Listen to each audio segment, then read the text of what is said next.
Okay, so do you know what happened in the land of the Gadarenes?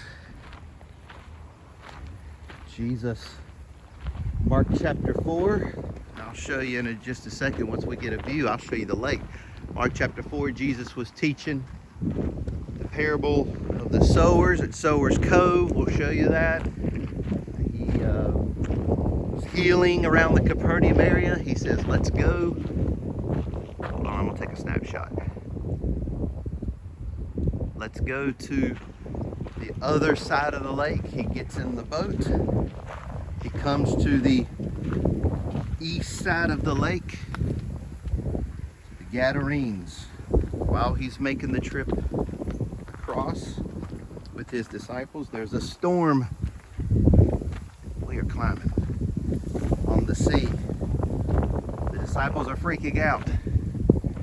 Jesus was sleeping in the stern of the boat. Oop, I almost touched that stuff. The disciples woke him up, said, don't you care that we're about to die? And Jesus says, where's your faith? He gets up, he rebukes the disciples, and then he rebukes the sea. There's right where I'm aiming at is the direction that Jesus came from, northwest side to east side. So he rebukes it, the storm, and they keep sailing across. And they come to this place. And in this place, running out of the tombs, was a demon-possessed man who was cutting himself with knives, chains, breaking chains, came out, recognized Jesus. And Jesus said, what's your name? And the demon that was inside him said, Legion, we are many. Jesus rebuked the devil, it came out. Well, there were pigs on the side of the hill. See the side of the hill? There were 2,000 pigs on the side of the hill. And they asked that Jesus would cast them. Whew, we're up, I'm tired. Into the piggies. And so the piggies, the demons run into the piggies. And the piggies run down. As I yawn. And the piggies run down into the sea and drown. I'm gonna keep talking. I'm walking up here. We're walking up into the tombs where the side of the hill to the tombs where the possessed man lived. See, that's the devil. The devil, the thief, comes to steal, kill, and destroy. He wants you to hide out in the tombs. Jesus came to give you life. Oh my goodness. Woo, I'm tired.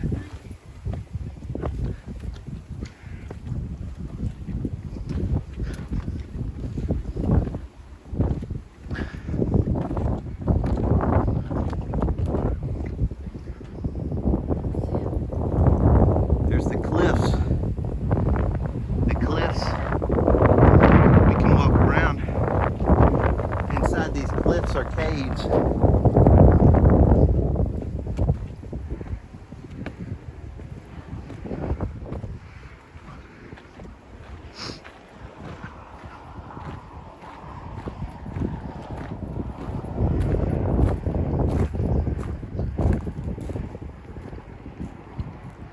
Okay. Here's what I think so amazing. The Sea of Galilee has been this depth, the depth that it is now, for 2,000 years. So it stays at a look how beautiful, at a continual, the constant good depth. When those demons hit those pigs, if you notice, we're not standing on a cliff overlooking the Sea of Galilee. See, that's what I actually thought happened. When I read this story, I thought that the demons would have went into those pigs and send the pigs off the cliff. Boom. But no, if you read it, Mark 5, it says that they ran down the hill. Those demons ran those pigs down the hill and took them all the way across. There's a road there, but took them all the way across this plain and ran them into the sea. See, that's the power, the power of the demonic activity. So this gives you an interesting perspective that the demons didn't send the piggies off the cliff, ran them down the hill, across the plain, and if you read it, it says they took them out into the sea and drowned them. That's interesting. They didn't just like fall to their death. They took them out to the sea and drowned them. What is another interesting story about this demon-possessed man? Right here is a chapel. I believe took place with the miracles. Okay. Small chapel that was probably built on the site where, according to tradition, the miracle of the pigs took place. Right here, this man was liberated. And I was just reading a little bit ago that tradition says that, remember, this area was a Gentile area. Tradition says that that man went and he spread, well, we can read it in the Bible, he spread the name of Jesus all around